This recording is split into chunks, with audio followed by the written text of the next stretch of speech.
Les amis Ali et Reda sont sur le podcast aujourd'hui. Comment ça va? Ça va bien toi? Ça va, écoute les gars, il est 3h15. Ouais, faudrait demander à Ali. Ouais, ben, qu'est-ce qui se passe? Ouais? Pourquoi demander à Ali la première question? Demande pourquoi. Qui est venu chercher qui? Ça, c'est les taxes camerounaises. Il faut les prendre en considération. Non, mais c'est la faute à qui? Je dirais que c'est 80% Ali, 20% moi. Le pire, Reda, c'est que je connais Ali depuis longtemps. Je sais qu'il essaie de te blâmer depuis tantôt. Exactement. Mais je connais assez pour savoir que Ali, il relaxe. Il arrive, c'est le boss. Il gère ça comme il veut sur son temps. De quoi? Premièrement, je l'ai appelé pour lui dire à quelle heure tu vas être prêt. Il me dit texte-moi 10 minutes avant. C'est pas vrai? Ouais, jusqu'à maintenant, c'est bon. Alors, je suis arrivé et j'ai texté avant même d'arriver, 15 minutes avant d'arriver. Il s'est présenté 20 minutes en retard.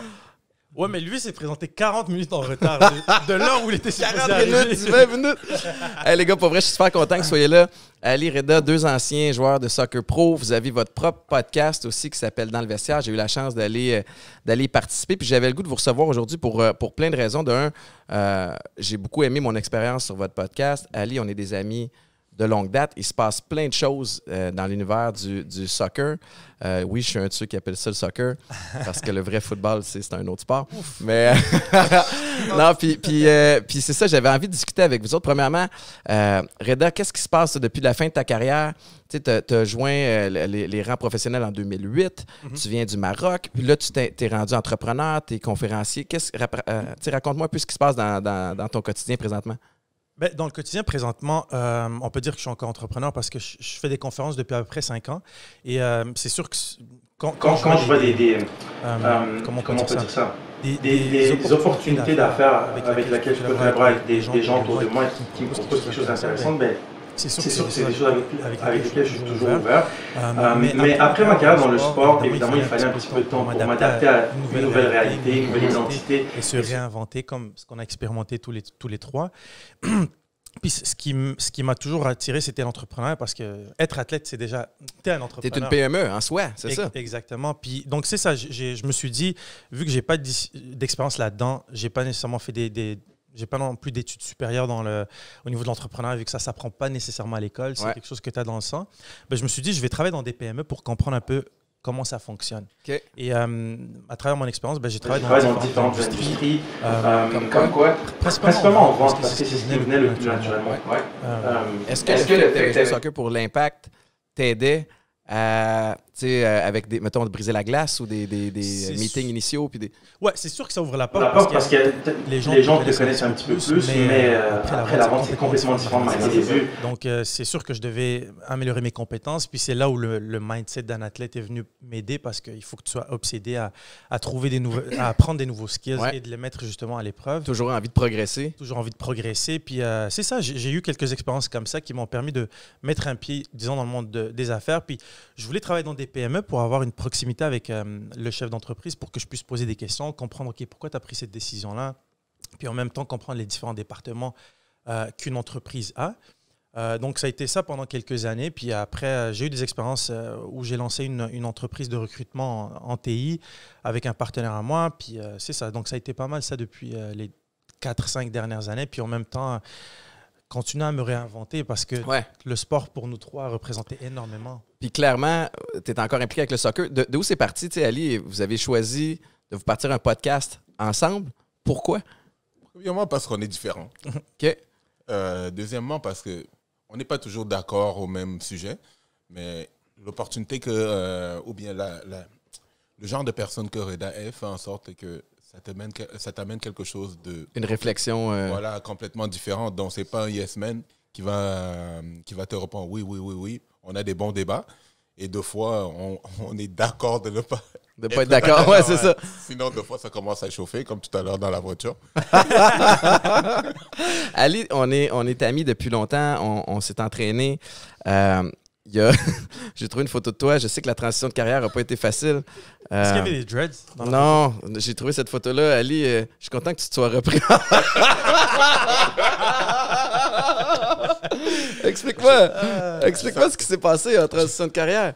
Je savais que tu allais montrer cette connerie-là. Je sais pas c'est qui a fait ce montage-là. C'est extraordinaire. Parce que c'est surtout que je sais exactement quelle photo ils ont pris, puis je t'en parle à chaque fois que je vais chez toi, la photo. Parce que il y a quelque chose, Reda, que j'ai beaucoup admiré chez Ali, puis depuis que je suis tout jeune. Puis il le sait parce que les joueurs de soccer, je sais qu'il y a une grosse game de faire semblant de se faire mal sur le terrain pour attirer. Puis on a ri là-dessus tellement souvent. Mais Ali, pour vrai, tu étais un de ceux qui était le plus agressif sur le terrain. Et j'ai toujours admiré cette hargne-là, cette fougue-là que tu avais. Mais c'est de prendre la plus belle photo que tu as en carrière puis de la mettre sur un gars qui mange un burger. Je trouve ça écœurant. Mais d'ailleurs, tu es en shape en tabarouette. Là, on le voit. Là, tu t'es permis de mettre un petit chandail serré à soir. Là. Bon, c'est pas vraiment. Ça fait quelques années que je me suis pas pris en main. Mais bon, j'ai eu beaucoup d'autres projets que je travaillais dessus. Donc, mais bon, de temps en temps, il faut se lâcher. Mais Donc, tes projets, je veux y revenir. Puis ton histoire me fascine. Reda, je connais moins la tienne, puis je vais vouloir l'entendre. Mais Ali, je veux que tu me parles de... si tu es à l'aise de me parler de ton enfance. Tu as grandi en Afrique jusqu'à 11 ans avant d'arriver ici. Tes parents sont arrivés au Québec avant toi. Tu as été tout seul là-bas pendant... T'es-tu à l'aise d'aller là? Mais oui, il n'y a pas de problème. On est là pour se dire les vraies choses. De toute façon, on s'est toujours dit ensemble les vraies choses. Ouais, c'est une... parce que je ne parle pas beaucoup de ça. Même ça m'a pris des années avant de parler parce que je n'ai jamais voulu avoir la pitié des gens. Je déteste ça. Moi, j'ai toujours trouvé que la pitié me tue. Quelqu'un qui a pitié de moi, ça me fait plus de mal que de bien, la pitié. Donc, c'est pour ça que je n'ai jamais voulu parler de ça. Et je ne trouvais pas que c'était, excuse l'anglicisme, relevant de parler de ça parce qu'à la fin de la journée, le produit fini, est-ce que je l'aime? Oui. Alors, il n'y a pas, c'est qu'une belle histoire. Alors, moi, j'ai grandi en Afrique. Je suis né... quand je suis né, mon père a eu un concours parce que mon père, c'est un intello. C'est une des personnes que je sais les plus intelligents que je connais, pas parce que c'est mon père, parce que je parle avec lui. Quand je parle avec d'autres, j'ai l'impression d'être intelligent. Mais pas avec ton père. Alors, donc, lui, il a eu un concours en Afrique. C'était 2500 concurrents et il choisissait un pour une bourse. Une bourse d'études au Canada. OK. C'est ton père qui a gagné ce concours-là. Exactement. Donc, fait que lui a eu la chance de s'exiler ici. Exactement, en études avec ma mère. Wow. On ne l'aurait pas connu s'il n'avait pas gagné. Exactement. On t'aurait pas connu. Ben non, c'est ça. C'est fou les circonstances, des fois. Exactement. Alors, quand ils sont partis, moi, ils m'ont laissé avec la famille en Afrique. Donc, c'était mes tantes et à chaque fois, ça a toujours été beaucoup de relations, pas abusives, même physiques. Bon, physique, c'est normal en Afrique. Écoute, ça fait partie de la culture. Ça fait partie de la culture, il n'y a rien de mal à ça. Donc, mais aussi, il y avait beaucoup la manipulation parce qu'ils voulaient... Mes parents sont partis en Amérique, donc pour eux, ils pensaient qu'ils gagnaient beaucoup de sous en tant qu'étudiants ou quoi que ce soit, dans beaucoup de manipulation. Et ça fait en sorte qu'après quelques années, à 12 ans, mes parents ont voulu que je vienne les rejoindre. Exactement. Alors, quand je suis revenu, je me retrouve avec 2 sœurs et un petit frère. Que tu connais. OK. Exactement. Parce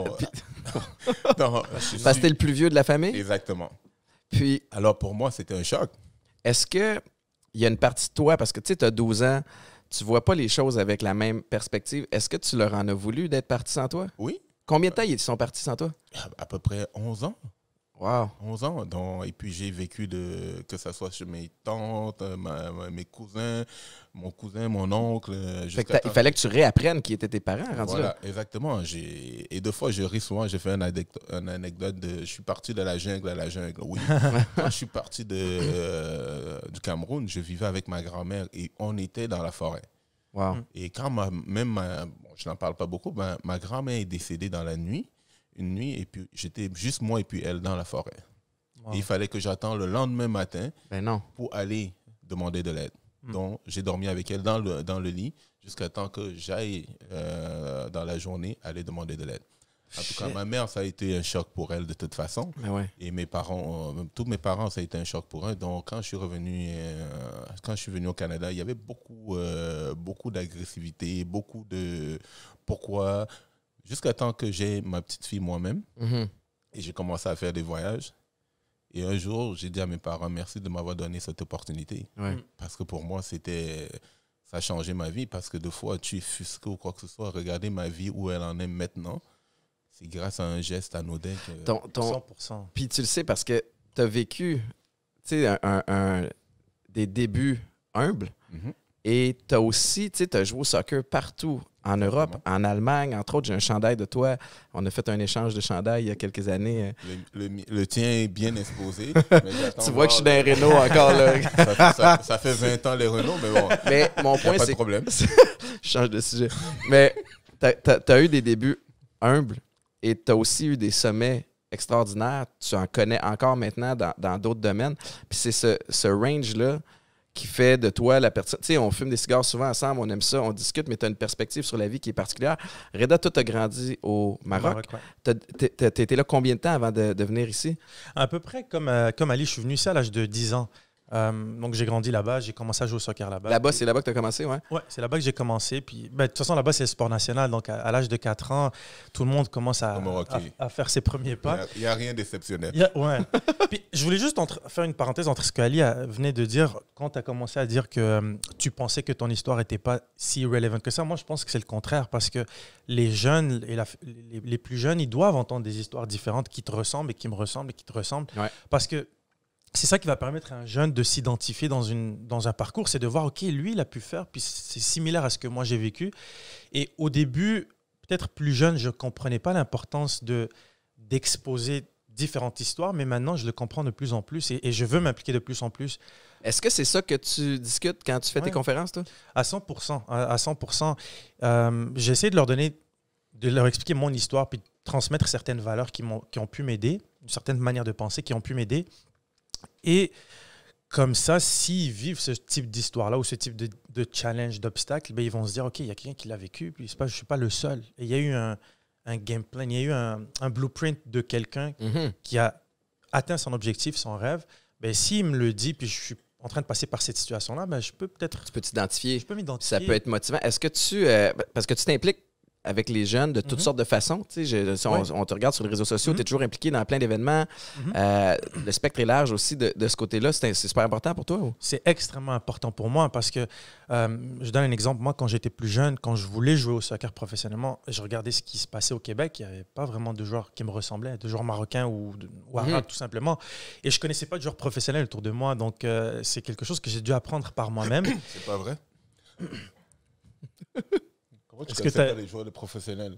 Hein? Comment tu ne connaissais pas les joueurs professionnels? C'est impossible. Non, je ne connaissais pas personnellement de joueurs professionnels. C'est sûr que j'en voyais à la télé, mais personnellement, je n'avais pas de gars que je pouvais appeler pour lui dire. Et puis, il ne connaissait pas ce qui... Toi, tu espérais qu'il dise Ali. Hein? C'est pour ça que tu disais ça. Non, je ne le connaissais pas encore. Parce que là, tu as 30 ans, puis Ali, tu as quel âge?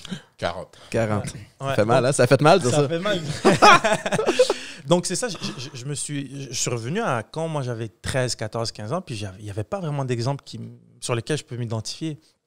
Et une fois que j'ai eu ce parcours-là, j'ai pu réaliser mon rêve de jouer au soccer, que ce soit ici ou au Maroc. Je me suis dit, c'est important que les jeunes, des plus jeunes, qui me ressemblent ou qui ne me ressemblent pas, puissent s'identifier à mon parcours, tout simplement. Parce que quand tu es arrivé à Montréal? À Montréal, oui. Puis quand tu as signé ton premier contrat pro, c'était à Trois-Rivières. Exact, ouais. C'était comment de, tu sais, déjà, passer du Maroc à Montréal, déstabilisant, mais tu étais quand même en milieu urbain. Ouais. Après ça, tu étais dans quel coin à Montréal? Dans l'Est. OK. Dans l'Est de Montréal, oui. OK. Puis après ça, Trois-Rivières? À Trois-Rivières, j'habitais à Montréal, mais on allait jouer les matchs à Trois-Rivières. J'ai pas dû habiter là-bas. OK, je comprends. C'est juste les matchs qu'on faisait là-bas, mais c'est quand même assez spécial de... Moi, j'aurais aimé qu'il habite là-bas pour qu'au moins il change un peu sa mentalité. Qu'est-ce qu'elle a, ma mentalité? Hein? Qu'est-ce qu'elle a, ma mentalité? Tu aurais apprécié au moins Trois-Rivières? Non, j'ai apprécié Trois-Rivières. Je l'ai apprécié. Mais c'est sûr que ça fait différent de Montréal parce que... Dans quel sens? Dans quel sens? Par moment, quand les gens te regardent, tu te poses des questions. Non, je vais rien vous faire là. Il n'y a pas de problème. Est-ce que la madame a arrêté sa sacoche? Ouais, par moment, il peut y avoir des situations drôles comme ça. Tu sais, on en rit, puis Ali, on est capable de se parler de toutes les différences, puis les particularités de certaines cultures, puis la vision parfois très, très narrow de plein de gens. Mais tu sais, tout ce qui se passe présentement, je n'ai pas le choix de l'adresser. Tu sais, vous vivez ça comment avec tout le Black Lives Matter, avec Joyce Echaquan aussi, ce qui s'est passé, le fait que le gouvernement, qui est un peu ridicule, là, la CAQ refuse d'admettre le racisme systémique. Comment tu vis ça? Tu sais, Ali, je sais très bien où tu vas aller. Je veux entendre Reda avant de t'entendre. Bon, ça va être comment je vis ça, c'est sûr que c'est... On a juste 1 heure, Reda. Ouais, hein, faut faire...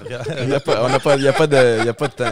Mais comment... C'est sûr que les gens qui vivent ce genre de situation-là, on est et je trouve que c'est dommage, mais on est devenu pas immunisé, mais numb Ouais. à ce genre de situation. Ça arrive tellement que... Ça arrive tellement que, par moment, des fois, quand il y a des situations comme ça qui arrivent, je vois comment je réagis, puis je questionne ma réaction. Parce que je trouve que je réagis d'une manière que, OK, si tu m'aimes pas, c'est correct. Si tu me traites de peu importe, OK. Mais des fois, je me remets en question, puis je me dis, non, c'est pas correct. Parce que, C'est ça. non, c'est pas parce que je l'ai vécu 400 fois que c'est correct et que c'est normal et que c'est banalisé. Non, c'est pas normal. Ce que j'aime de 2020, malgré que ça a été une année difficile pour tout le monde, c'est qu'il y a d'autres personnes qui commencent à se réveiller puis commencent à se dire, OK, on a vraiment des problèmes dans la société et qu'on commence à parler de ça. Il y a eu des débats. Tu sais, on s'en est parlé souvent, mais puis tout arrive en même temps. Puis c'est correct aussi. C'est comme si là on réalise tout ce qu'il y avait de pas correct, puis tout ce qui cloche, puis on va appuyer sur reset, puis on veut repartir à neuf. Mais Ali aussi, je connais ton opinion, mais je trouve ça important pour les gens qui vont nous entendre, de t'entendre aussi là-dessus. Tu sais, constamment, tu tweets, tu publies du black privilege. Tu habites dans un gros quartier. Je suis forcé d'admettre que quand je viens de visiter, tu es le seul black sur la rue, tu sais, dans la grosse cabane au fond de la rue. Tu sais, comment tu te sens par rapport à tout ça? Avant, j'étais complexé. Parce que tu sais, au Québec, on n'aime pas trop parler que ce soit d'argent ou bien de réussite. En plus de ça, si tu réussis, en tant que noir, on pense que tu as volé quelqu'un ou bien tu vends de la drogue ou bien... peu importe c'est quoi les préjugés derrière cette mentalité que je trouve vraiment inculque. Mm-hmm. Donc, aujourd'hui, je le regarde différemment aujourd'hui parce que, premièrement, je trouve que j'ai travaillé fort pour être où je suis. Ouais. 100%. Et je n'ai pas d'être mal à l'aise avec ça. Tu n'as pas volé personne. Là. Voilà. Mais je fais très, très attention aussi, ne pas m'exhibitionner devant les gens ou bien ne pas... Parce que je sais qu'il y en a d'autres qui sont dans le besoin. Donc, je fais très, très attention. Oui, c'est vrai. Tu flashes pas trop. Tu fais... Puis aussi, je remarque, c'est une vraie question que j'ai pour toi que je t'ai jamais posée, mais tu fais très, très attention à ton voisinage. Oui. Quand les fois où j'allais chez toi, je vois tu es toujours le premier à saluer les voisins. Tu es souvent installé en avant, en train de fumer ton cigare, puis tu es vraiment le très, très friendly avec tout le monde. Est-ce que c'est vraiment comme ça que tu es? Ou est-ce qu'il y a un petit côté où tu le fais parce que tu veux justement briser le préjugé du black dans le gros quartier? Premièrement, c'est ça. C'est plus pour ça, parce qu'en plus de ça, si tu n'es pas accessible, donc en tant qu'ex-joueur de soccer, des fois, les gens ils trouvent que tu es peut-être hautain, et personne ne peut te parler parce que tu te la racontes ou quoi que ce soit, mais la plupart, même des fois, ils ne savent même pas qui je suis. Mais même dans la rue, ils vont te dire, mais le voisin en face, il est super sympathique. Et puis même quand je fais un barbecue, je vais être devant la porte de tout le monde, frappe, venez. Et la dernière fois, Reda, il était là, tout le voisinage était là, on s'est amusé. Et puis mon voisin, il m'appelle et puis il me demande, il dit, mon Dieu, je n'ai jamais vu des blacks aussi bien élevés que ça. Mais il y a un problème dans ce commentaire-là en passant. Ça se veut gentil, mais c'est aussi insultant. Extrêmement insultant. Ça dépend de qui ça vient. Parce que quand tu as été élevé dans un environnement qu'on t'a montré que le black, c'est un sauvage, ou bien c'est un voleur, ou bien... Peu importe les noms qu'on peut l'attribuer. Mais deux fois, ce n'est pas... C'est de l'ignorance. Voilà. C'est plus de l'ignorance que du racisme. Donc, ça dépend comment ça sort. Donc, tu vois qu'il a été vraiment agréablement surpris. Et pour moi, ça m'a fait plaisir de pouvoir changer sa mentalité. Et de pouvoir dire, oh, il y a... Il faut que tu sois patient, pareil. Tu sais, c'est... Mais ça fait partie de l'éducation des gens, parce que si on est toujours en train de répondre en agressif, on est en train de justifier leur façon de penser. Exact. Ouais. Alors, il faut que tu changes cette façon. Je ne dis pas de faire au-delà de mes convictions. Non, j'en ai rien à foutre. Je le dis honnêtement. S'il pense il a sa façon de penser, ça c'est à lui. Mais si quelqu'un t'offre une autre façon de regarder les choses et tu continues à avoir il n'y a rien que je peux faire d'autre. Mais par rapport à ce que tu viens de dire, ce que je trouve qui est extrêmement lourd, puis comme je t'ai dit, avec ce qui s'est passé en 2020, on commence à se rendre compte de plein de choses. Puis moi, personnellement, je me remets en question sur plein de choses. Puis une des choses, c'est le fameux commentaire qu'on a eu souvent, là, c'est que tu parles avec quelqu'un, que ce soit dans un événement, peu importe la situation, tu parles avec quelqu'un, puis la personne, après, elle te fait un commentaire pensant que c'est positif. C'est comme...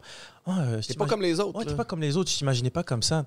Donc, tu es constamment en train de te justifier d'être juste comme toi, Ouais, une c'est personne ça. normale. Parce J'ai que des ça peurs, va- j'ai des... Ça va à d'autres endroits aussi, ça. Parce qu'en tant qu'athlète, combien de fois qu'on nous a fait ce genre de remarques, ça n'a rien à voir avec la couleur de notre peau. Ah ou ouais, quoi que t'es ce soit. accessible pour T'es un accessible, athlète. ouais. là, Ou bien, t'es intelligent pour un athlète. Pourquoi? Parce qu'on a l'habitude de dire oui, non, bon Ben, c'est match. vrai, pareil, parce qu'en transition de carrière, moi, Étienne, il s'exprime bien pour un joueur de foot. Il s'exprime Voilà. bien. Puis tu fais comme, mais je m'exprime bien tout court. Tu sais, de quoi tu Exact. parles? Mais ouais, c'est ça. Imagine quand tu rajoutes des degrés en plus. Donc, le joueur de foot, plus tes origines, plus ta religion, plus ça, plus ton Ouais. sexe, plus ton orientation, peu importe.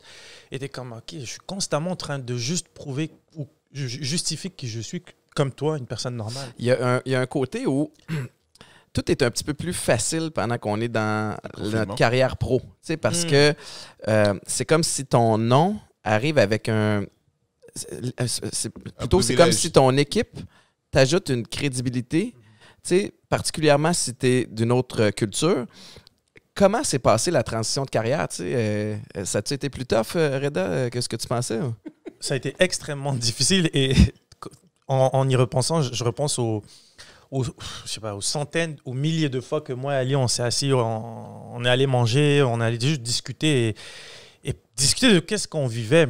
Et oui, à 100%, quand ton équipe ou ton statut te donne une certaine crédibilité, tes origines ou ta religion ou ta couleur de peau, elle disparaît tout d'un coup. Ouais. Et dès que tu n'as plus cette crédibilité, ça revient. Là, tu deviens, OK, le noir ou l'arabe ou peu importe, et tu retombes dans le combat de constamment te justifier. Non, je pense pas ça. Non, c'est pas ça que je pense.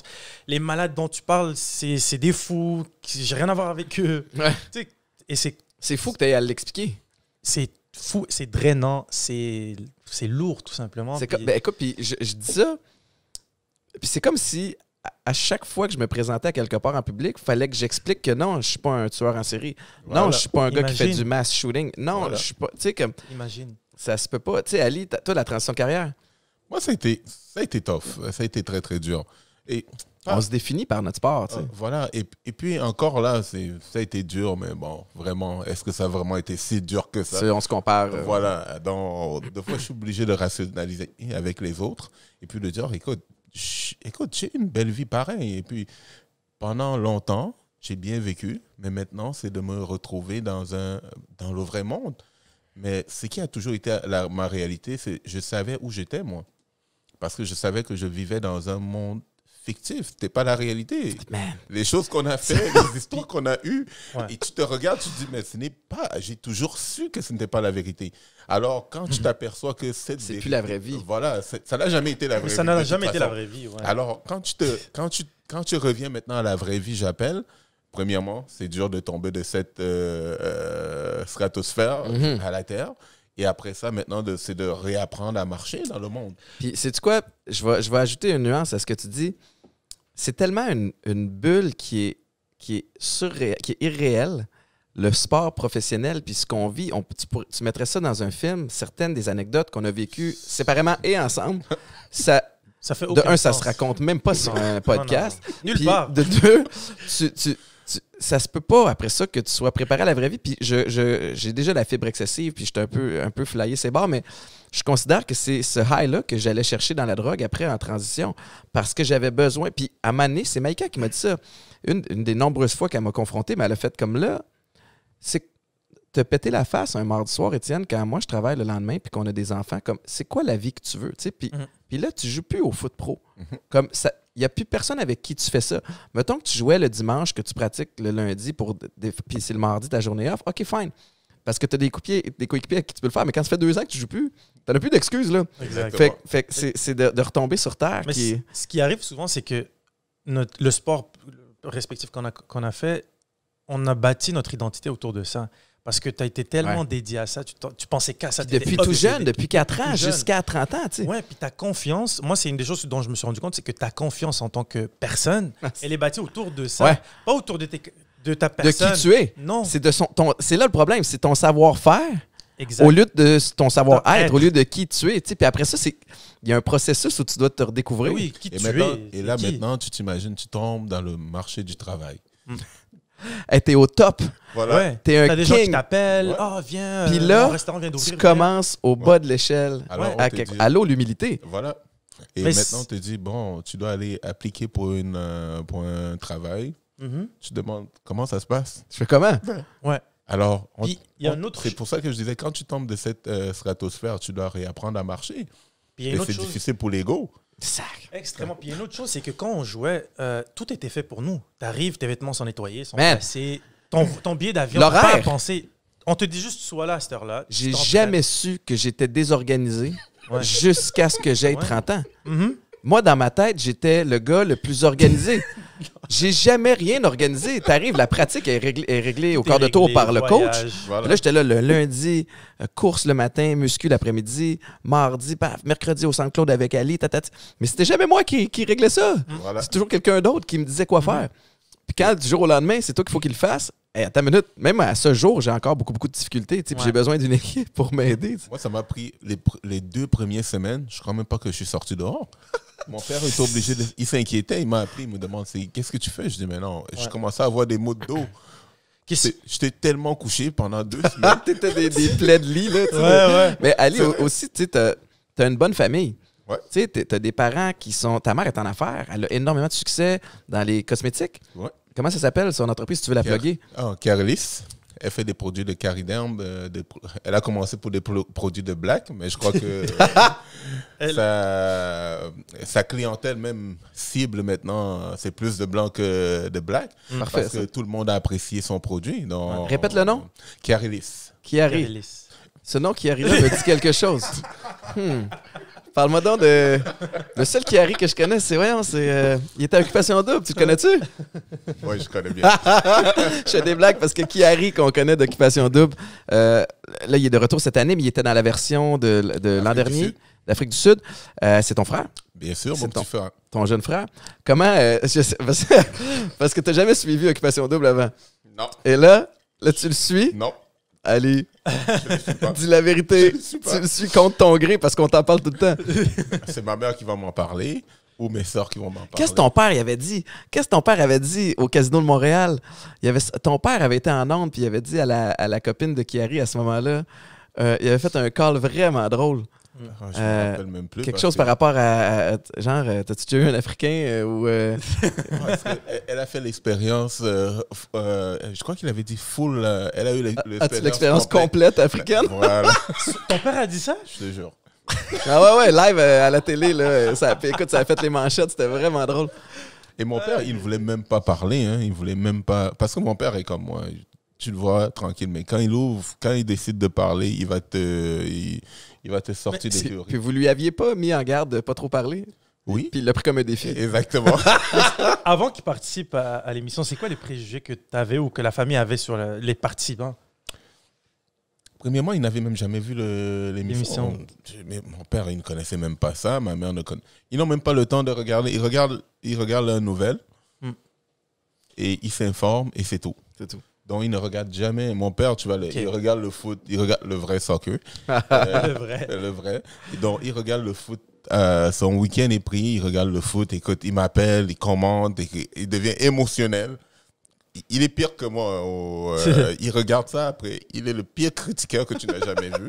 Mais il fait du sens parce que lui, il suit tellement ça fait des années que spécialiste. Alors, quand on a parlé d'occupation double, il s'en foutait. Il dit, télé-réalité, bon. Mais Chiari, c'en est un qui a vraiment bien sorti. Il y a d'ailleurs, lui aussi, à son podcast où j'étais allé, un très, très bon... Kiki Love You.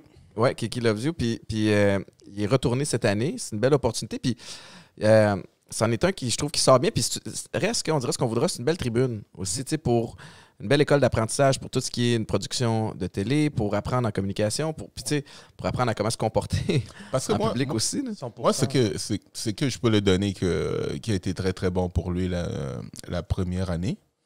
Et bon, j'ai regardé un peu plus parce que même moi-même, je ne savais pas. On m'a obligé de regarder. Bon, finalement, j'ai regardé un peu plus longtemps. Et c'est que j'ai bien aimé de voir qu'il a pu présenter une image, et on parlait de ça tout à l'heure, d'un black avec des dreads, peut-être on pensait que c'était un sauvage, c'était un inculque. dont il a présenté une image de... C'est pas qu'il a présenté, de toute façon. C'est chez lui-même. nous, C'est ça. exactement. C'est ça. Chez nous, tu ne peux pas sortir de la maison si tu ne peux pas tenir une conversation. Mhm. Tu ne peux pas faire un débat, sinon mes parents, ils vont te bouffer, ils vont te respirer. Tu vas jamais avoir le droit de parole. Ouais. Donc, j'ai toujours su que c'est quelqu'un qui est extrêmement intelligent.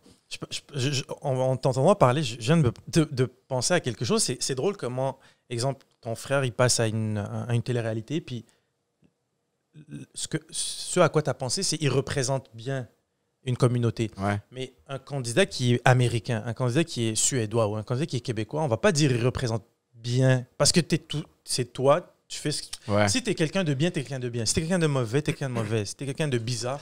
En même Mais- temps, c'est comme quelque chose qui est nécessaire. Tu sais, puis on regarde. Puis du côté de la production d'Occupation Double, ils font beaucoup, ça se sent, là, qu'ils font des efforts pour Oui, intégrer oui, oui.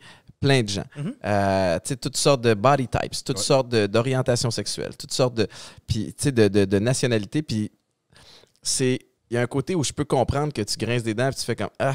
Puis en même temps, est-ce que c'est pas un peu nécessaire? Parce que tu sais, si on veut vraiment qu'il y ait un changement, puis les gens doivent s'identifier à. Mhm. Tu sais, je sais pas c'est quoi les statistiques de quel type de personnes écoutent Occupation Double, mais clairement, si tu veux aussi t'adresser à plein de gens, on est quand même dans une ville à Montréal où tu sais, le multiculturalisme est assez important, mais je peux comprendre qu'à un moment donné, ça serait le fun qu'on soit rendu, tu sais, Ouais. qu'on arrête d'être juste en chemin. Là. Mais Ouais. tu sais, ce qui m'a fait un peu... c'est récemment, je crois qu'il y avait une annonce sur Occupation Double. Et puis mon fils, on était dans ma salle en train de regarder l'information. Et il y avait deux filles. Oh, Trop d'alcool, excuse. Il y a deux filles qui se sont embrassées à Occupation Double. Mhm. Et mon fils se tourne et dit, papa, mais c'est quoi ça? Oh, t'avais pas eu cette conversation-là? Alors, je me retourne, je dis, mais je l'ai expliqué, c'est normal, c'est deux filles qui s'embrassent. Et puis, mais ce que j'aimerais voir une fois, et puis j'aurais aimé voir que le débat des Noirs soit aussi malaisant. Parce que quand on éduque aussi, si on veut montrer la diversité, il faut aussi on met ce débat de mal à l'aise que je dois expliquer à mon enfant, mais papa, pourquoi le monsieur il tient sa sacoche, ou bien la madame tient sa sacoche Quand je passe à côté. quand je passe à côté. Mm. Et que ça soit aussi malaisant à la Ouais. télé que c'est l'est avec moi et mon fils quand il regarde deux femmes s'embrasser. Mhm. Ce qui est tout à fait normal parce que, écoute, Il sait y a pas, pas- ben oui. voilà, il ne sait pas, il pose des questions. Et c'était la deuxième fois que ça m'arrivait.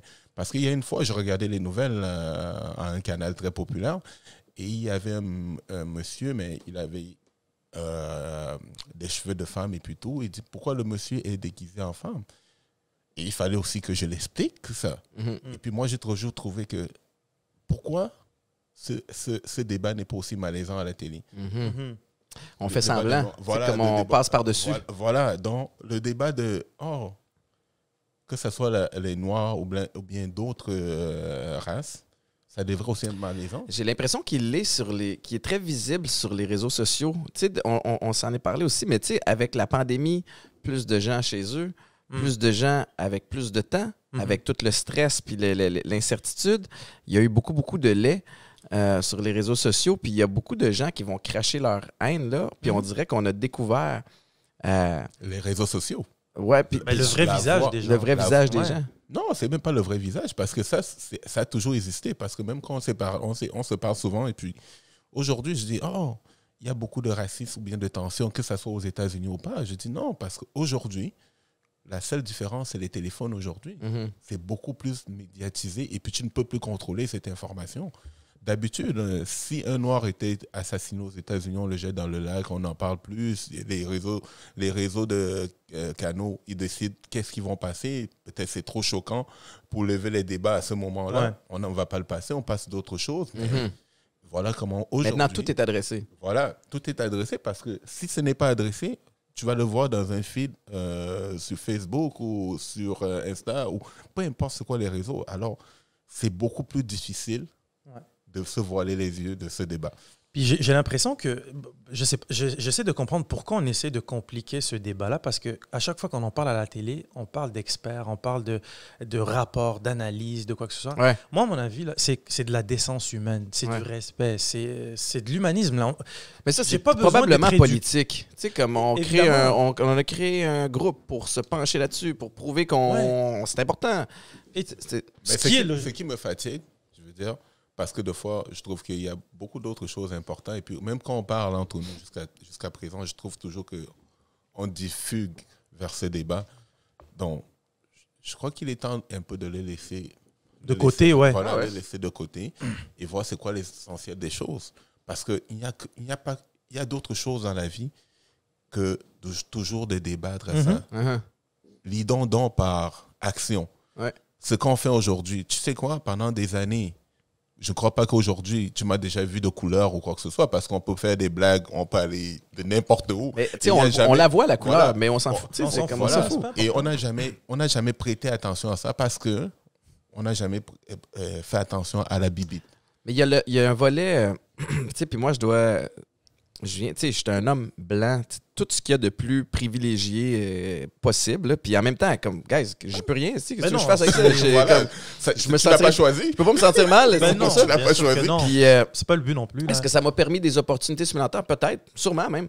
Mais mon point, c'est que moi, j'ai grandi dans un quartier multiculturel.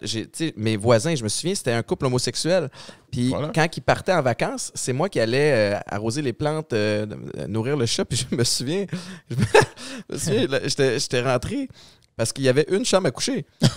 Deux gars qui habitaient là. Moi, dans ma tête d'enfant, je pensais que c'était des colocs. Puis dans leur chambre à coucher, il y avait un gros spa en plein milieu. Puis là, j'avais demandé à mes parents. Puis je me souviens de ma mère qui a fait comme « Viens, on va s'asseoir. » Puis je vais t'expliquer. Mais mon point, c'est que il y a aussi le fait que je sais pas s'il y a moins de racisme dans le sport. Tu sais, parce que le sport, puis c'est pour ça que je veux faire autant d'activités physiques avec mes enfants, on tisse des liens particuliers, 100%. Même si on n'a jamais joué ensemble, parce qu'on n'a jamais joué le même sport, mais on s'est entraîné tous les hivers de temps à 3-4 fois semaine. Puis, tu sais, l'adversité, des journées où tu es plus down, puis il y en a un qui te remonte le moral. Il y a quelque chose d'ultra thérapeutique. Tu sais, on parle pas juste de performance puis de sport. À un moment donné, tu ventiles, t'es comme ça devient une espèce de session de psychologue. Fait qu'avec tout ça, les amitiés s'accélèrent. Tu sais, comme les gars avec qui vous avez joué, tu sais, je veux dire, même si tu les vois pas pendant 4-5 ans, après, ce que tu as vécu, c'est tellement intense. Fait que je trouve que c'est un setup parfait, le sport, pour passer au-delà des cultures. Puis tu le sais, quand tu es dans une équipe avec une vingtaine de coéquipiers, dans notre cas, nous autres, c'est souvent 40-50 gars. C'est pas vrai que tu t'entends bien avec tout le monde. Lesquels tu n'aimais pas? Il y en avait quelques-uns. Mais il y en a plein avec qui je serais jamais allé souper, avec qui j'irais jamais prendre un café, même aujourd'hui. Mais sais-tu quoi? On apprend à se respecter quand même, malgré les différences. Puis c'est souvent ceux que j'aimais pas, puis qui m'aimaient pas, c'était probablement une question d'attitude, puis pas une question de culture, puis de upbringing. Et ceux-là, même, deux fois, c'est eux-mêmes que tu as tissé le plus grand lien avec eux. Parce que moi, j'ai toujours préféré, parce que deux fois, j'allais à l'entraînement, il y en avait un qui me détestait. Je ne savais pas pourquoi. Mais après un jour, je ne sais pas si c'est question de respect ou quoi que ce soit, ou bien il a aimé l'attitude qu'on est allé durant un match, ou juste le fait de l'avoir backé, ou bien et tout d'un coup, sa vision. Tu sais pourquoi j'ai ma théorie là-dessus? Parce que, de un, dans un sport, dans des sports masculins, il y a beaucoup de mâles alpha ou des wannabe mâles alpha. Puis à un moment donné, il y en a qui prennent... Puis peu importe. Mon point, c'est qu'il y a des divergences d'attitude. Des fois, puis à un moment donné, on se voit tous les jours pendant plusieurs heures. T'as fatigue, t'es brûlé, t'es plus irritable, peu importe. Mais ultimement, ils se présentent à la même heure au travail, puis ils veulent la même affaire que toi, puis c'est gagner sur le terrain.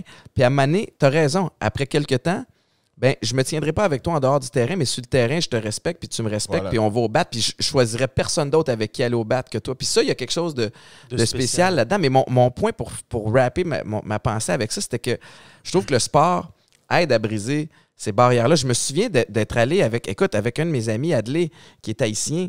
C'était mon coloc dans le temps, dans mes débuts aux Alouettes. On est allé faire un road trip en Louisiane. On est allé en Nouvelle-Orléans. Puis... tu n'as pas précisé que c'était un noir. C'est un Haïtien. Ben oui, oui. Ben, 2 fois, il y a des Haïtiens blancs. Ah ouais, ok, c'est un Haïtien noir. Non, puis tu sais, on avait déjà joué au foot ensemble en Louisiane, puis quand on joue au foot, puis qu'on sortait du terrain ensemble, comme tout est all good. Mais après ça, en tant qu'adulte, on allait juste là-bas pour se promener. On se faisait regarder drôle. Voilà. Dans le centre d'achat. Tu sais. Puis là, c'est un autre monde complètement, le sud des États-Unis. Mais un blanc et un noir qui marchent ensemble, c'était comme. Ça n'a pas de bon sens. Puis il y a du racisme de tout bord, de tout côté. Noir versus blanc, blanc versus noir. Tu sais, c'est un peu. Mais comme tu as dit, c'est parce que dans le sport, exemple, tu choisis pas avec qui tu travailles. Tu es forcé d'être là. Tes coéquipiers, tu peux pas choisir tes 60 coéquipiers. Mais dans la vie, si tu veux pas parler avec un Indien, là, tu peux ne pas lui parler. Ouais. Tu peux ne pas avoir à être exposé t'as pas à le choix. quelqu'un. Mais dans le sport, tu n'as pas le choix. Puis ce qui arrive, c'est qu'avec la proximité, avec le temps, les situations, tu commences à dire, ah, il est comme moi, on a les mêmes objectifs, c'est ça. il est comme moi. Et tu sais ce que une de nos mauvaises, comment on dit, bad habits, Mauvaise habitude. mauvaise habitude m'a amené à voir les choses différemment. C'est fumer les cigares. C'est vrai. Parce qu'avec ça, j'ai tissé des liens avec des gens que j'étais comme... Ouais. Je n'aurais jamais eu la chance. Puis on aime le cigare pour la même raison, c'est que ça nous permet de se déposer Voilà. pendant une couple d'heures, puis juste de... Tu peux déconner, mais à un moment donné, les vraies conversations rentrent Ouais. aussi, puis là, Voilà. tu apprends à découvrir la personne avec qui tu brûles le cigare, mais... Parce qu'aujourd'hui, mes voisins, comme on parlait tout à l'heure, c'est des amateurs de cigares. Et puis, ça nous a développé tout de suite un lien. Et c'est le même monsieur qui va dire, oh, viens faire la moto avec moi, ou bien viens à la maison. Que d'habitude, il ne m'aurait jamais invité chez lui. Parle-moi de la fois où tu as essayé de fumer un cigare en moto. Celle-là, bon, il y a une belle journée. Je vais te la compter parce que même moi-même, j'ai trouvé drôle. J'ai trouvé drôle. Écoute, En moto. j'avais l'impression que mon esprit était sorti de mon corps et puis je me jugeais à travers ça. Lui, il a vu dans sa tête la photo Instagram. Tu sais, sur ma moto, Ouais, badass. Exactement. Comme ça, le cut-off avec les gros pipes puis Voilà. le cigare. Mais la C'est pas réalité... passé comme ça. La réalité, écoute, c'est un autre film. C'est un cauchemar. Qu'est-ce qui s'est Écoute, passé? J'avais l'impression que j'allais étouffer, j'allais faire un T'as pogné, accident. t'as les mains sur le guidon avec cette l'autre d'un. Donc, tu dois Et toujours ça le. le Taliban en Ça face. te pique Oh. les yeux. Écoute, tu peux même pas respirer. C'était Tu peux quand, pas- ça? Tu peux pas C'était quand, ça? Cet été, tu peux même pas le. Ah, tu peux même pas jeter le cigare parce qu'il m'a coûté cher. Le cigare, je peux pas le jeter. Alors, je suis là en train de me battre avec le cigare. C'est que j'ai fait. J'ai choisi la moto, le cigare. Je me suis stationné. J'ai fumé mon cigare. Oh merde. Mais écoute, c'était la dernière fois. Je suis rentré à la maison. Je n'ai même pas dit. Je n'ai rien dit à personne. J'ai stationné Les la yeux tout moto. rouges. T'es allé te Les coucher? yeux tout rouges. Oui. Ah, j'ai dormi. C'est comme j'étais fatigué. Écoute, c'était le pire cauchemar que j'ai fait. Ah, Je vois ça dans les films, le gars qui tient son Arnold Ouais, qui tient son cigare. Ah ouais, non, Dans c'est un- cool, c'est cool dans les films, mais... Oublie ça, là. Sûrement, il a une fan qui enlève la fumée à travers lui. Ça me rappelle la fois. La fois quand j'étais avec Assoun chez Didier. Ouais. Et t'es venu nous Oh rejoindre. oui, celle-là. Hassan Camara puis Didier Drogba. C'était. Didier venait d'arriver à Montréal. Alors, je l'ai rencontré avant et puis il me dit, ah, tu peux venir à la maison. Ils avaient une activité à la maison. Je dis, ah, ouais, Ali, tu peux venir. Je dis, ok, je vais pas aller chez lui les bras vides. Mais il faut que t'expliques, t'étais où avant? Bon, T'étais. j'étais à un resto. Je me mettais bien, mon resto près de Tu buvais du prédilection. mojito, hein? Et pas le tien. Alors, je me suis tapé une belle journée. Mais avant, j'entre là en macho, j'ai 3 bouteilles. Je demande à mon ami, c'est lui le propriétaire. Il me dit, mais tu peux mettre tes bouteilles. J'étais tellement énervé cette journée-là que des mauvaises nouvelles. Alors, je me demande, est-ce que tu peux me donner un verre, s'il te plaît? Il me donne Ça, c'est au resto, là. Ouais. Il me donne un verre de 2 verres. Porto. 3 verres. Attends. De Porto. Je dis, c'est quoi ça, du Porto? Je prends ça, je cale d'un coup. Il me dit, Ali, je n'aime pas ton attitude. Il me donne la bouteille, il dit, tu l'as fini, elle est à toi. Je cherchais pas plus pour aller taper mon ego. Le sportif en moi est sorti. Je l'ai calé la bouteille. OK. Avant de partir chez Didier, écoute, j'étais sur le bol de toilette. Là. Ah non! Ah. La première fois que t'as rencontré Didier Drogba, c'est chez eux puis t'as vomi chez lui? Attends, c'est pas C'est pas fini. ça, j'étais encore au restaurant. Oh! Alors maintenant, j'appelle un Uber parce que je suis responsable, même dans mon. Je te jure. Tellement drôle. Je te crois. Uber vient me chercher. Je n'ai pas oublié mes bouteilles. J'ai pris mes bouteilles parce que je m'en vais chez quelqu'un en étant responsable. J'arrive chez lui, premièrement, je me rappelle même plus où j'ai sonné. J'arrive chez lui, je suis fini. Toi, t'étais là? Ouais. Ben, c'est moi qui lui ai dit, viens nous rejoindre parce que t'as une journée quand même assez compliquée. Viens te changer les idées. Je suis arrivé chez Didier. C'était quoi les mauvaises nouvelles? Allez. Laisse faire. Okay. On va pas là. Écoute, je suis arrivé chez Didier. J'entre. La première chose, je dis, il fait chaud ici. Comment ça dire? Il fait chaud ici, là. On le regarde. Non, on est bien. On est bien? On est bien. Qu'est-ce qui se passe? Il a ouvert la fenêtre. Écoute, je me suis allongé sur le plancher. Sur le plancher, là. Là, nous, on est monté en haut. On regardait un match ou quelque chose. C'est un match de foot. Après, comme 1h10, il me dit il se passe quoi avec Ali? Toi, tu dois te sentir mal parce que c'est toi qui l'as invité. Exactement. Là, j'étais comme Ali? Et j'étais comme J'étais fini. Tu dormais sur le plancher de céramique? Je te jure. Mais après, Didier m'a dit, tu sais, il peut dormir ici, il n'y a pas de problème, là. Parce qu'il n'avait pas l'air de se réveiller. Il avait pas l'air. On dirait pas qu'il allait se réveiller comme dans 30 minutes. Un gars avec la shape d'Ali, Ouais. un corps mort, là, Ouais, comme ouais. ça se traîne pas facilement. Là. Tu fais juste le rouler jusqu'à temps qu'il déboule l'escalier. Oh non, j'étais fini, je m'en C'était rappelle. tellement drôle. C'était la pire journée. Et imagine maintenant T'as le gars, dormi où, à finalement? J'ai dormi là. J'ai dormi après. On m'a réveillé à peu près 3 ou 4 heures. On lui a dit, après. dors, reste là, dors là-bas. Mais je pense qu'il s'est réveillé. À ça quoi va. 3 ou 4 Tard heures le le matin. soir, puis J'étais on l'a- bien. J'ai pris... Je crois qu'il s'est pas rappelé de la soirée. Puis Nous, on a regardé un match, on a appelé, il y a des personnes qui sont venues, ils sont partis. Ben oui, les gars, Lui, il était comme ça, ouais. ouais, là comme- occupe-le pas. Le dromadaire était là couché. Ouais. Je te jure, Hans. Ah, c'est tellement Non, Tu l'as-tu à revu chaque- après, Didier? Oui, à chaque fois, tu es obligé de le... Tu peux même pas le regarder droit dans les yeux. Là. Tu es comme... Mais là, t'as dû t'excuser, j'imagine. Bien sûr, bien sûr. je Toi me suis aussi, parce que excusé. c'est toi qui l'as invité. Non, mais mais c'était. Il y a Il pas était vraiment cool, de- il était- Ouais, vraiment. Il en a vu pire. C'est ça. Ouais, oui, Ouais, oui. j'avoue que dans son. Je peux te garantir, il en a vu pire. Toi, y a-tu eu des fois où tu t'es. Mais moi, je bois pas d'alcool, donc ça m'est jamais arrivé de. Ok. Dans Fait cet que t'es en état-là. contrôle. Toujours en contrôle. Ouais. Mais le pire, c'est Mais- qu'Ali, c'est rare des soirées comme ça. ouais. On a eu des soirées où on était arrachés, mais de dormir comme ça chez quelqu'un. Non, d'habitude, parce que cette journée, elle C'est a vrai été que c'est rare. spéciale. Elle était spéciale. Je n'avais pas mangé. C'est Écoute, ça, la c'est fin de ça, la ouais. journée, c'était que des mauvaises nouvelles. Ça a frappé. Ben oui, Après, mais écoute, je pourrais après, jamais te juger. Il est allé chercher mon ego. Après, il me dit, écoute, tu finis la bouteille, elle est à toi. Ouais. Tu vas pas me dire ça 2 fois? Non. Tu Surtout vas pas me quand dire t'es. ça 2 fois. Alors, lui, la seule chose que lui, il ne boit pas, mais c'est toujours les Il réseaux boit de sociaux. l'eau, du Fiji. Non, non. Tu te rappelles à ma fête? les réseaux sociaux, lui, se pointe des débats sur les réseaux sociaux. Non. Et- Ah, toi, tu réponds aux gens sur le. Non, je réponds pas aux gens. Je dis ce que je pense. C'est aussi excuse-moi. simple que ça. Non, mais je réponds pas à des provocations ou quoi que ce soit. Je dis juste ce que je pense. Puis lui, il fait référence à il y a quelques temps, l'Impact de Montréal, ben, il perdait 6 matchs, 7 matchs de suite. Ah, parce que ça va mieux maintenant. Parce que, ouais, ça allait pas très bien. Et à chaque fois que je regardais le match, après, je regardais les journalistes, ils disaient, ah, tu sais, c'était quand même correct. Tu sais, il y a des points positifs. Renforcement positif. Ah ouais? Ouais, mais non, c'était catastrophique. Ben non. Et ce que j'ai dit, c'est aussi simple que, les gars, un peu d'objectivité, s'il vous plaît. Juste un peu Ça d'objectivité. commence mal. Je comprends que comme il faut, oui, encourager, être positif, mais non, il faut dire les choses Ouais. comme elles sont. À un moment donné, il y avait 12 blessés dans l'équipe.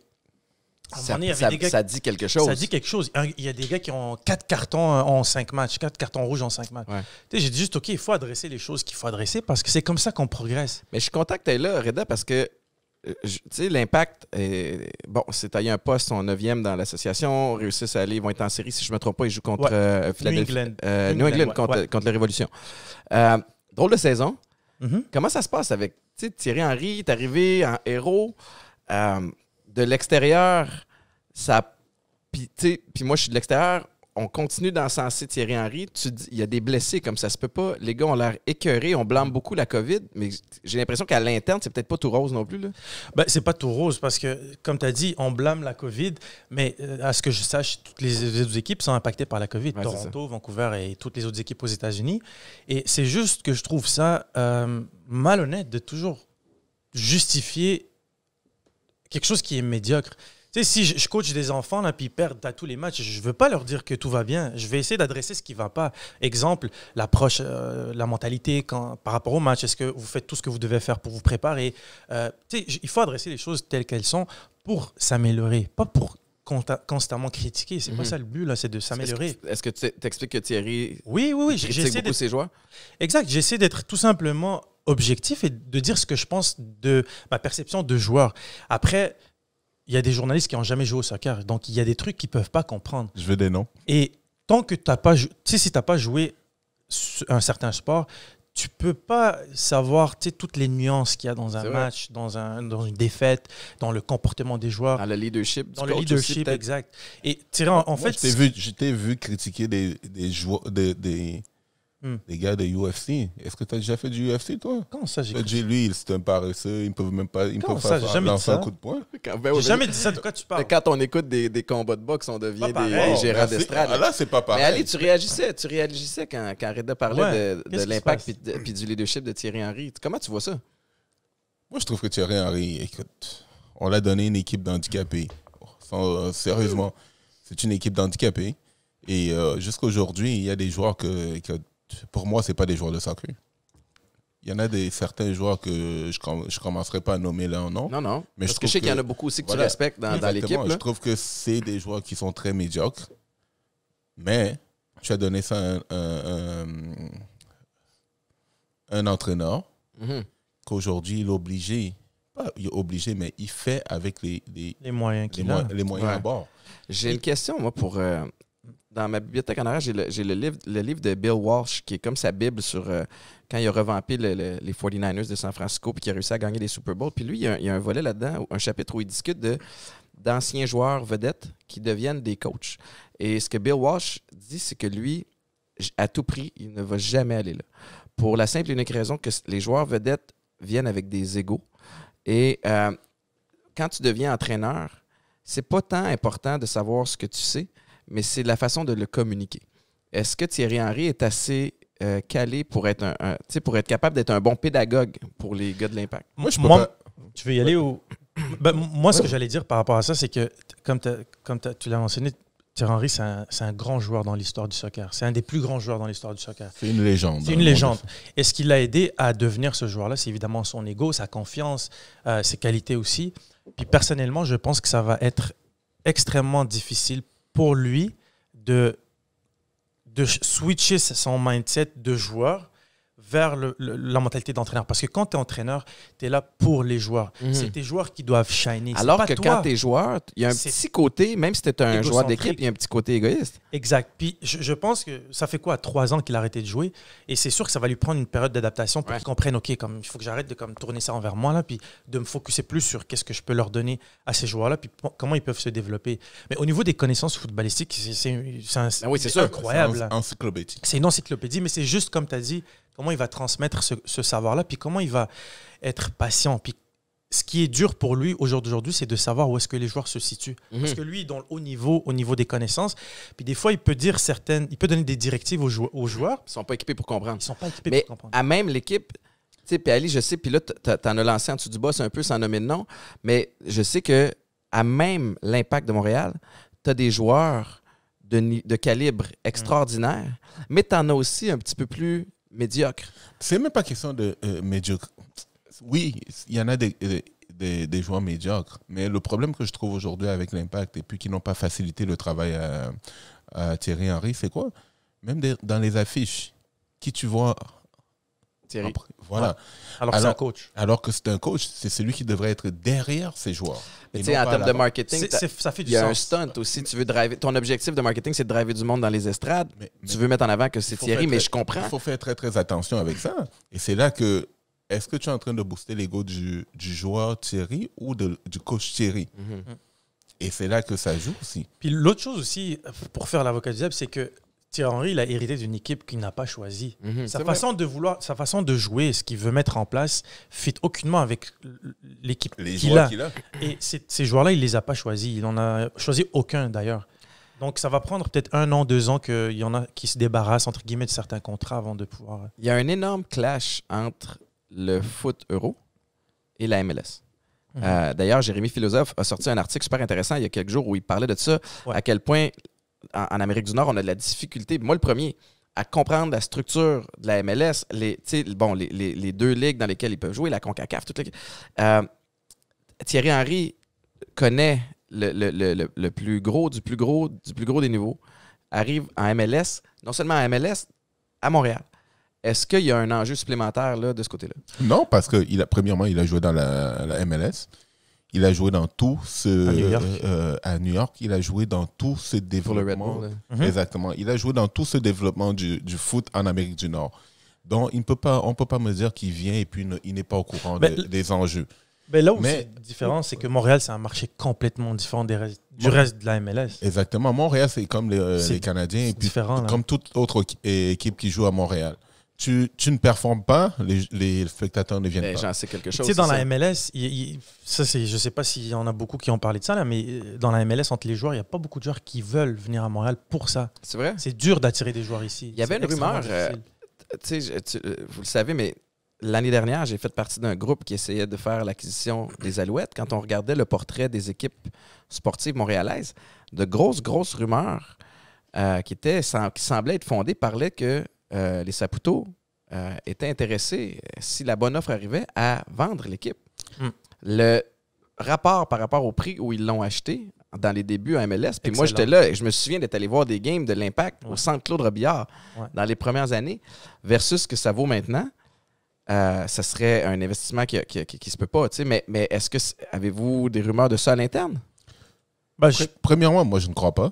Moi non plus. Que je crois que que ce soit la famille ou Joey Saputo sont tellement attachés à ce club que, et pour eux, ce n'est pas question de moyens parce qu'ils en ont les moyens. Mm-hmm. Et peut-être c'est de l'émotion parce que je sais que Joey Saputo c'était un fan de football, de soccer. Donc pour moi, tu peux dire football ici, c'est correct. C'est un gros fan de soccer. Donc je me vois mal en train de devoir vendre l'équipe. Parce qu'il y a un attachement émotionnel beaucoup plus fort. Et en plus, surtout aussi, il y a un volet où la MLS est en pleine expansion. Tu sais, je trouve qu'il y a... Puis encore une fois, Jérémy Filosa en parlait dans son papier, puis dans son entrevue au 98.5, mais est-ce qu'il n'y a pas... Qu'est-ce qui fait que le monde n'embarque pas tant que ça ici? Moi, je pourrais plusieurs choses, plusieurs raisons. Plusieurs raisons. La première raison, c'est d'aller chercher ton bassin de fans. Et on va se le dire, c'est beaucoup des immigrants, des gens qui sont nés dans le soccer. Mm-hmm. Et je trouve que l'Impact, je crois que c'est là qu'il devrait faire une amélioration par rapport à ça. Et après ça, c'est question de victoire. Les gens aiment une équipe qui gagne, que tu le veuilles ou pas. À part qu'on soit des fans finis, que nous, on va le regarder pareil, qui perdent ou gagnent, ou quoi, on est là. Parce que, premièrement, c'est dans nos veines. Et deuxièmement, on adore cette équipe parce qu'on est Montréalais, on est fiers de l'être.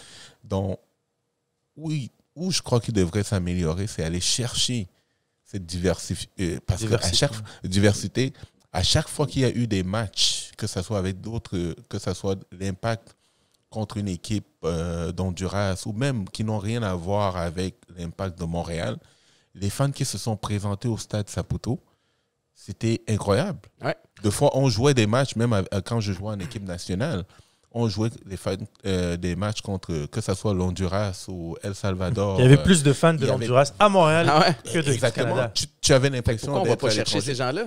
Voilà. Mais moi, c'est ça mon point aussi. Je suis 100% d'accord avec ce qu'Ali vient de dire. Un exemple. Quand Didier a signé à l'Impact, évidemment, c'est une légende. Mais quand tu regardais dans les estrades, c'était sold out à tous les matchs, tout le temps rempli, pendant tout le temps qu'il était là. Mais quand tu regardais dans les estrades, il y avait des drapeaux du Cameroun, de l'Algérie, de la Côte d'Ivoire. Puis c'est des fans qui sont à Montréal, mais qu'on n'a jamais été chercher.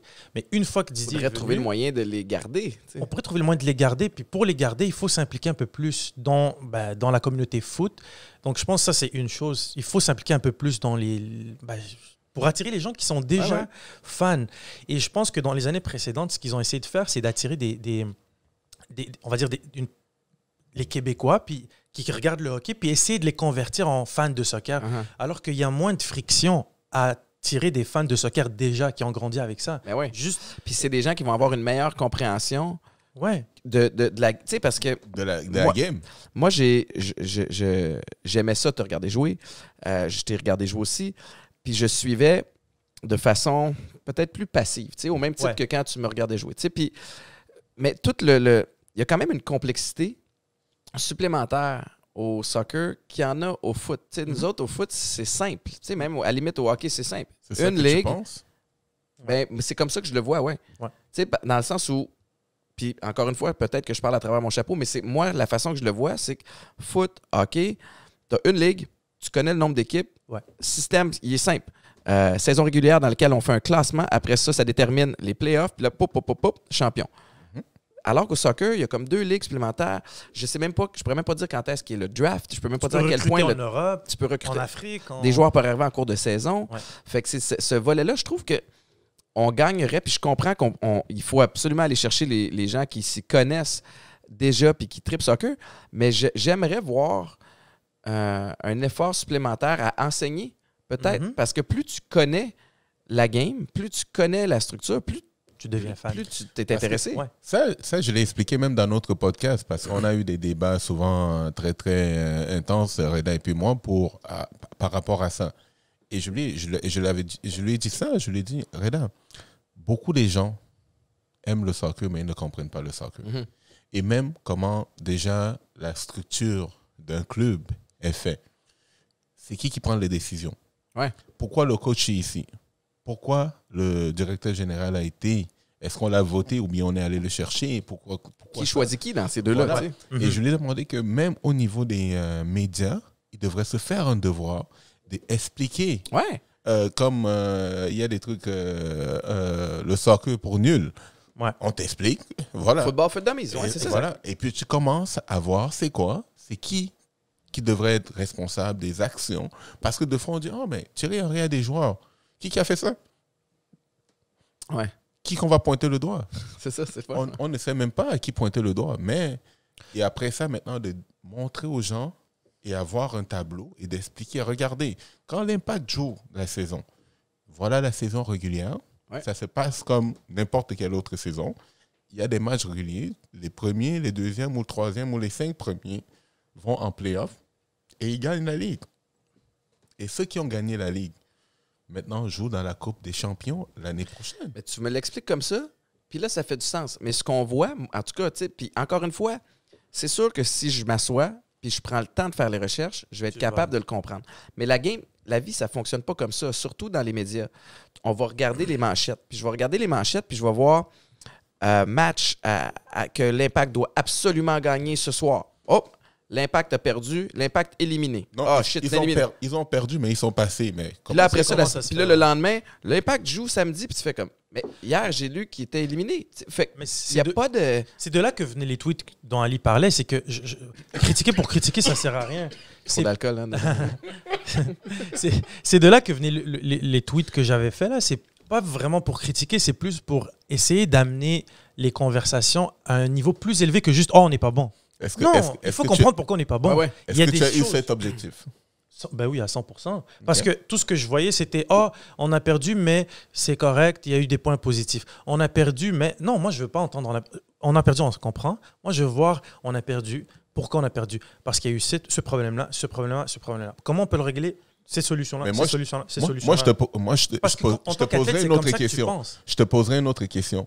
Est-ce que tu penses que les gens qui sont en train de parler de soccer sont assez qualifiés pour pouvoir avoir ce débat? Ben ça, c'est un autre problème. Alors, il y en a des bons. Il y a Jérémy Filosa, il y a Olivier Brett, il y a entre autres, pour ne nommer qu'eux autres, mais t'en as des bons.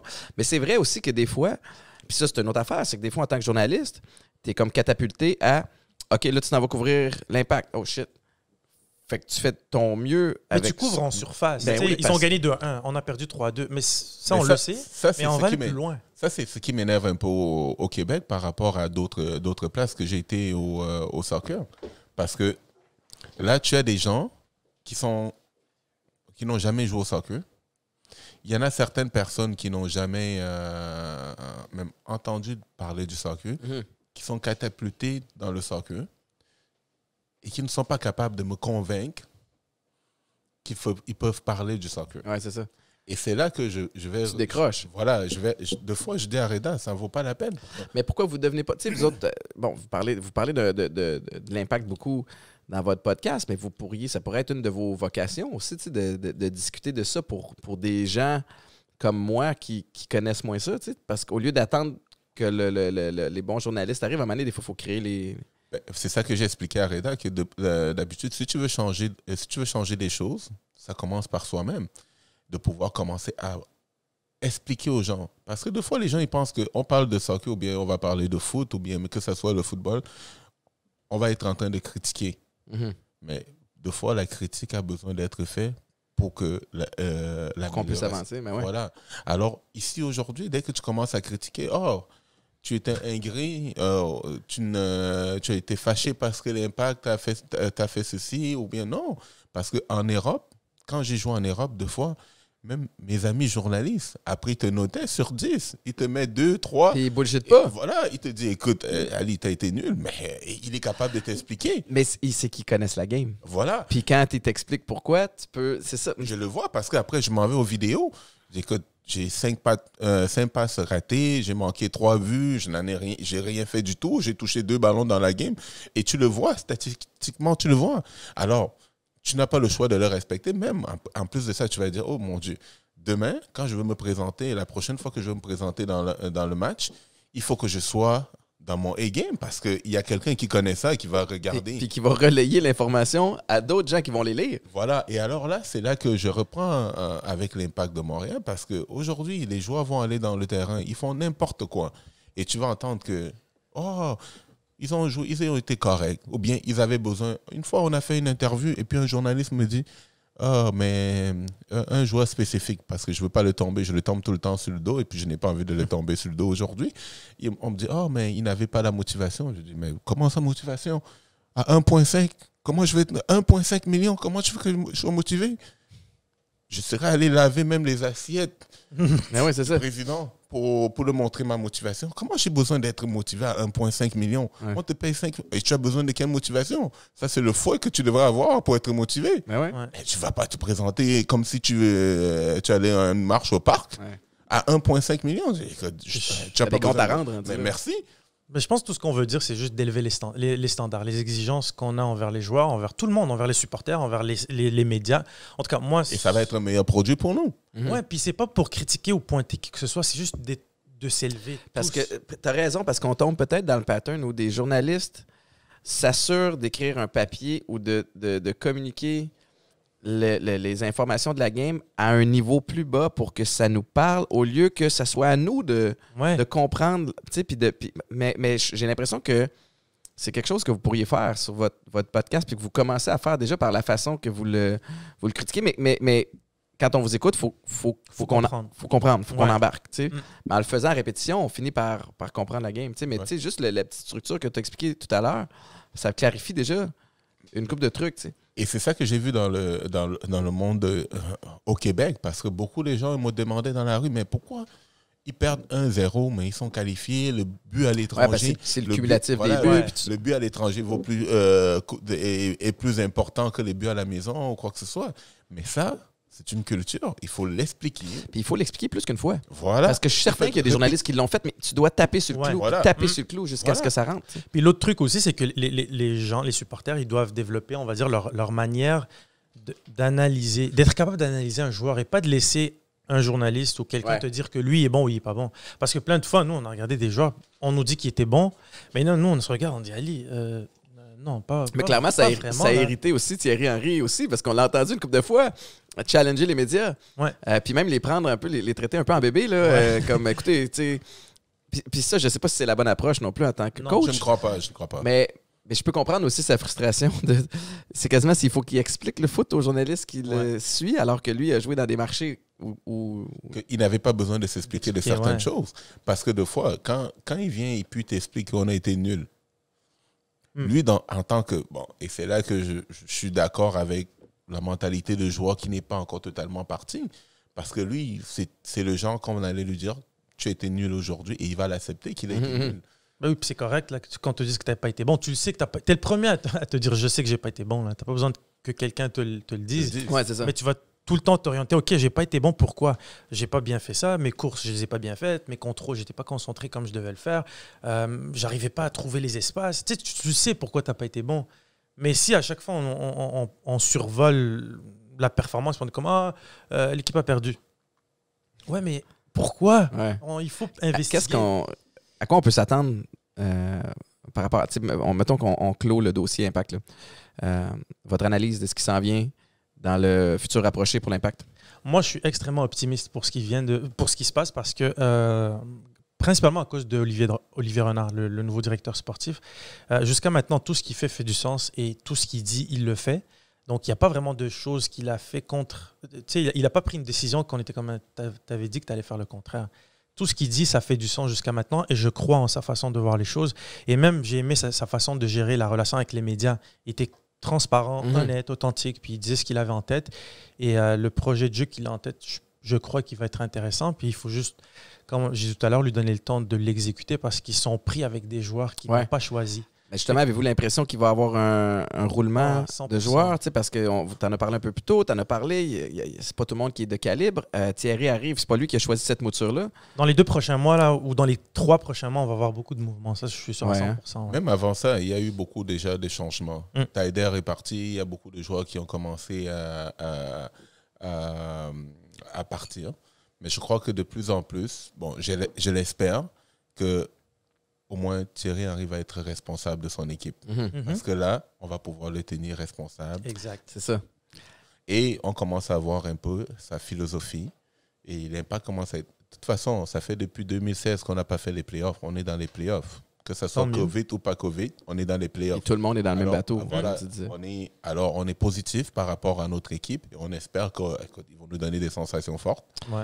On souhaite. En tout cas, tout le setup est parfait. Le stade est génial. Un endroit qui est parfait. Il y a de l'ambiance. Les ultras sont dans le fond. Ils sonnent des cloches quand c'est le temps. On va le souhaiter. Vous autres, futurs rapprochés, qu'est-ce qui s'en vient? Ben, qu'est-ce qui s'en vient? On va, évidemment, le podcast, avec le COVID, ça a été un peu compliqué d'être constant. Donc, c'est sûr qu'on va reprendre la machine de ce côté-là. Puis sinon... avancer, disons, dans les projets personnels. J'ai quelques trucs en tête. Ces conférences, c'est arrêté, évidemment, en temps de COVID. Oui, c'est arrêté. Il y en a, c'est sûr, qui peuvent être faits de façon virtuelle.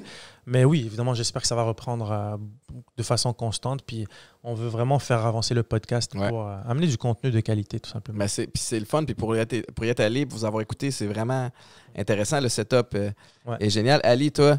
Raconte-moi les projets qui s'en viennent. Là. Ton centre. Puis ton... J'ai beaucoup de projets. Donc, j'ai le centre qui s'en vient. Félicitations d'ailleurs, tu viens de l'acquérir. Merci. Et là, on est en train de faire un peu l'aménagement. Qu'est-ce qui va arriver dans ce centre-là? Ça va être plus un centre de perfectionnement par position pour les joueurs de soccer. Donc, c'est quelque chose qui va être différent, qui ne s'est jamais fait au Québec. Y a-tu un nom déjà? C'est sûrement pas mon nom. Alors, je n'ai pas c'est à Mirabel? C'est à Mirabel, donc c'est un nouveau projet. Et puis, de toute façon, dès que toutes les choses la machine va commencer à être ouverte. On va en entendre parler. Sûrement. Et puis, je vais venir t'emmerder de temps en temps. Certain. Puis, ça va me faire plaisir. Puis, mettons qu'on se donne un timeline. T'anticipes ou tu souhaites que le centre soit accessible à partir de quand? Bon, j'aimerais moi me souhaiter une bonne année avec ça. Donc d'ici un an. D'ici le mois de janvier, j'espère. Okay. Ah ouais, OK. J'espère on travaille fort. J'aime ça parce que tu as toujours des projets ambitieux puis tu livres la marchandise aussi. Ali, tu as également une agence. Oui. C'est une agence de placement de joueurs de soccer dont on travaille beaucoup en Europe, dont on est 3 dedans. C'est M1, une agence sportive pour les joueurs de soccer. Et puis on espère développer à d'autres joueurs. Pour l'instant, on a des joueurs... On a un petit lot de joueurs restreints qu'on voulait se concentrer dessus. Oui, faire les choses de la bonne façon. Exactement. Et puis, on ne veut pas faire comme les... Bon, on va y arriver à ce problème-là plus tard, on verra. Mais on voulait se concentrer vraiment sur un petit groupe de joueurs et puis donner notre focus par rapport à ça. Je voulais dire un truc. Je ne sais pas si les gens qui sont fans de soccer s'en rendent compte, mais Ali, c'est probablement le meilleur attaquant de l'histoire du Canada. T'as raison. Et il va former les futurs attaquants. Je ne sais pas si t'as cassé tous les records avec... C'est-tu encore toi qui as les records à Team Canada? Je voulais savoir, est-ce que tu as ouvert la porte assez grosse? Parce que sa tête, elle passera plus dans le... Non, mais moi, il y a un truc que je dis toujours, que je reproche à Ali, c'est que c'est quelqu'un qui est humble, évidemment, mais il est trop humble par rapport à ce qu'il a accompli et ce qu'il représente pour le soccer canadien, pas québécois, mais canadien. Ouais. Puis, je veux dire, s'il va former les futurs attaquants, ça a été le meilleur attaquant de l'histoire du Canada. Combien de buts avec Team Canada? 15 buts en trentaine de matchs. Il n'y a personne qui t'a battu encore. Hein? Et je crois pas que ça va être très difficile à battre. J'aime ça. C'est très humble. Moi, j'aime ça. Non, mais puis c'est vrai. Puis t'as une grande fierté. Puis c'est vrai qu'Ali, il est low profile. Puis on le suit sur les réseaux sociaux. On va le voir. il y a plein d'autres athlètes professionnels. On en a un en tête, un ami commun qui flash puis qui expose un peu plus. Puis c'est correct, puis ça fait partie de la personnalité. Puis Ali, toi, t'es tout le contraire. Mais j'imagine, Reda, où ce que tu voulais aller, c'est que il aurait pu utiliser ça un peu plus? Je pense que si tu pourrais lui donner une formation réseaux sociaux 101, ça Bon, pourrait. c'est pas ma force, les réseaux sociaux. Je préfère faire l'impact aux gens directement que de donner une illusion. Ouais. Donc, la plupart des jeunes, même qui m'ont approché, et c'est après, même leurs parents me disent « Oh, vous savez quoi, le 5 minutes que vous avez parlé à mon enfant, ça a vraiment changé. » Je suis un gars d'action et non pas de prétention. Donc, je ne prétends pas... C'est un bel outil de... Tu sais, ça dépend, parce que les réseaux sociaux sont utilisés réellement de deux façons. De trois façons, peut-être. Les gens qui ne font que consommer les réseaux sociaux, c'est-à-dire juste zioter ce que les autres font. Il y en a beaucoup. Tu regardes, ils n'ont pas de publication. C'est ça, ils ont un compte, puis ils regardent ce que les autres font. Puis c'est correct. C'est leur divertissement. Il y a ceux qui le font pour se mettre en valeur, pour peu importe la raison. Puis il y a peut-être un côté narcissique là-dessus où on publie pour... peu importe. Et il y a l'autre côté qui est un bel outil de marketing. Puis c'est ce côté-là que tu n'es pas obligé de le faire toi-même. Il y a des gens qui le font. Mais m'asseoir et puis on va fumer un cigare, tu vas m'apprendre. Tu le sais très bien, mais puis vous le faites déjà, veux pas, avec votre podcast, Dans le vestiaire, qui est disponible d'ailleurs sur toutes les plateformes.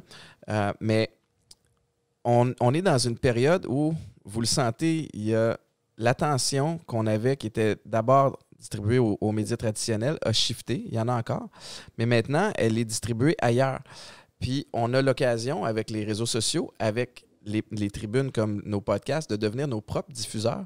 Et c'est-à-dire de passer les messages qu'on a envie de passer à notre façon, avec notre ton, puis sans se faire dire quoi faire par personne d'autre. Tu sais, des conversations comme ça sur l'impact, si tu t'en vas à... C'est malheureux, puis c'est comme ça. Mais à TVA Sport, à RDS, peu importe, au 98.5, tu as 6 minutes, tu as 3 minutes, tu as 8 minutes max. Puis tu ne peux jamais rentrer en profondeur. Et ça, c'est une belle opportunité. Puis si vous avez votre podcast, c'est que vous l'avez déjà compris. Puis ton réseau social, ben, c'est de le voir comme un outil de marketing, ultimement. Puis je suis 100% d'accord avec toi. Puis évidemment, tu es un exemple d'un athlète qui utilise très, très bien sa plateforme. Puis Mais moi, j'avais besoin de ça parce que j'arrive... J'ai joué dans CFL, puis je ne veux pas diminuer rien. Je ne suis pas Laurent Duvernay-Tardif. Je n'ai pas gagné des millions, des dizaines de millions. J'ai la mentalité de grinder, de hustler. Tu es sûr? La vie est bonne aujourd'hui. Bon. Mais je l'ai travaillé. On ne dit pas que tu n'as pas travaillé. Puis j'ai travaillé. Puis, je sais que tu travailles beaucoup. Puis l'outil de marketing et de tribune et de vitrine qu'offrent les réseaux sociaux, je l'ai compris. Et il y a un volet très, très stratégique à ça. Cette proximité-là que ça te donne avec les gens, où il n'y a plus d'intermédiaire. Tu n'as pas la gang de médias, de l'Impact ou de l'Alouette qui fait le filtre. Tu décides toi-même. Ça peut être lourd à porter, mais il y a aussi quelque chose de très, très positif qui peut en sortir. Ça t'a pris combien de temps pour maîtriser mais je pense même pas que je le maîtrise encore. Pour être honnête, tu le comprends un peu plus. Ouais, depuis... c'est drôle, hein, parce que l'Instagram, entre autres, je suis plus actif sur Instagram parce que c'est là que c'est chaud présentement.